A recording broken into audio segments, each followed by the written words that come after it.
السلام علیکم ناظرین، میں ہوں آپ کا ہوسٹ علی اطہر۔ ہم دیکھیں گے پروگرام کے ساتھ ایک دفعہ اور حاضر ہوں۔ آج ہمارے ساتھ ملک کے نامور صحافی فاروق معین صاحب ہیں۔ فاروق معین صاحب P T I news agency کے چیف ایڈیٹر برسوں رہے ہیں، اور ان کا صحافتی کیریئر جو ہے ماشاءاللہ بہت بڑا ہے، بہت طویل ہے، اور ان کی ڈیووشن، ان کی خدمات صحافت میں بہت زیادہ ہیں۔ آج ہم ان سے بات کرتے ہیں اور ان سے پوچھتے ہیں کہ آپ کا صحافتی کیریئر کہاں سے اسٹارٹ ہوا اور کہاں تک ہوا۔ السلام علیکم فاروق صاحب، ویلکم ٹو دی شو۔ آپ سے عرض یہ ہے کہ آپ مجھے یہ بتائیں کہ آپ کی صحافتی زندگی ماشاءاللہ بہت بڑی ہے، بڑی طویل ہے۔ کب سے اسٹارٹ کی، کہاں کہاں آپ نے ٹریننگز دیں، اور کون کون سی ایجنسیز اور اخبارات میں کام کیا؟ تو ہمارے ناظرین کو پلیز بتائیں ذرا۔ بسم اللہ الرحمن الرحیم۔ شکریہ عاطف صاحب۔ میری صحافتی زندگی فروری 1970 میں شروع ہوئی تھی جی، اور پاکستان کی اس وقت ایک نجی پرائیویٹ نیوز ایجنسی تھی پی پی آئی، پاکستان پریس انٹرنیشنل، اس میں نے ملازمت اختیار کی تھی، اور اگست 2012 تک تقریباً 42 سال اور 7 مہینے میں ان سے منسلک رہا جی۔ اور اس درمیان میں جو بھی آج کل کہا جاتا ہے پریس کی آزادی یا لکھنا پڑھنے پہ پابندی تھی، کچھ تھی، وہ ساری چیزیں میں نے دیکھی ہے، لیکن اس میں جو طریقہ کار ہوتا ہے اس میں ہمارے جو سینئرز تھے اس زمانے میں انہوں نے ہماری مدد کری، خبر کس طرح بناتے ہیں کرتے ہیں۔ مجھے اچھی طرح یاد ہے 1971 کے شروع میں میرے دوست ہیں محمود شام صاحب، ان کے بھٹو صاحب کے اچھے تعلقات تھے۔ یہ مجھے کراچی کے ہوائی اڈے پہ میں ان کے ساتھ کیا تھا۔ بھٹو صاحب کا پہلا انٹرویو بھی میں نے کیا تھا کراچی ایئرپورٹ کے وی آئی پی روم میں۔ ان کی بیٹی بھی ساتھ بیٹھی ہوئی ہے، اس میں ان کے فوٹوگرافر تھے الطاف رانا صاحب، ان کی فیس بک کے اوپر بھی فوٹو بھی ہے اس کے ساتھ کی۔ تو 2-3 دفعہ ایسا کراچی کے ہوائی اڈے پہ بھٹو صاحب کا بھی انٹرویو کیا میں نے۔ جو سب سے کمال کی بات ہے جو میں ناظرین کو بتانا چاہتا ہوں یہ ہے کہ 1971 مارچ میں غالباً 27 یا 28 کی بات ہے مارچ کی، کہ مشرقی پاکستان سے ذوالفقار علی بھٹو صاحب عوامی لیگ کے سربراہ شیخ مجیب الرحمان سے بات چیت کر کے آئے تھے، اور انہوں نے جب میں کراچی کے ہوائی اڈے پہ موجود تھا، جب آئے تھے میں اکیلا تھا، تو میں نے ان سے پوچھا تھا کہ آپ کچھ بتا سکتے ہیں اپنے ایسٹ پاکستان کے دورے کے سلسلے میں؟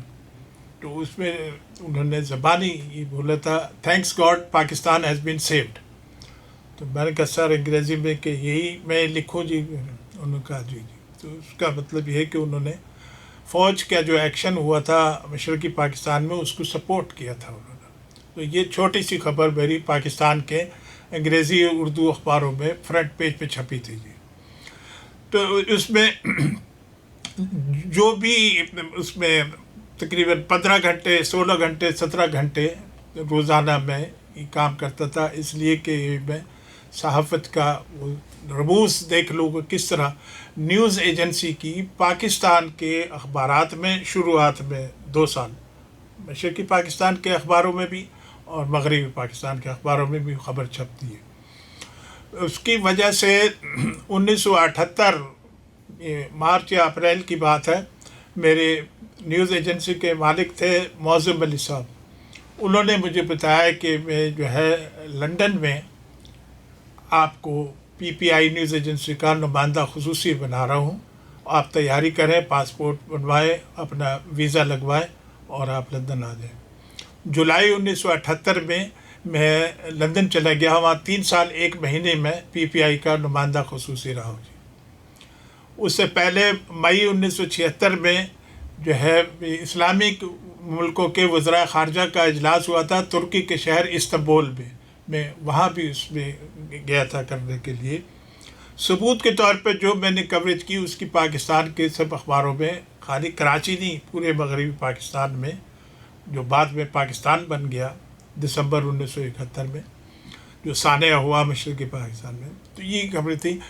کہنے کا مقصد یہ ہے کہ جب تک آپ محنت سے کام نہیں کریں گے اور آپ کو سمجھ میں نہیں آئے کہ آپ کس پیشے سے منسلک ہیں، اس کی سب چیزیں آپ کو آنی چاہیے، یہ ترقی کا راز ہوتا ہے۔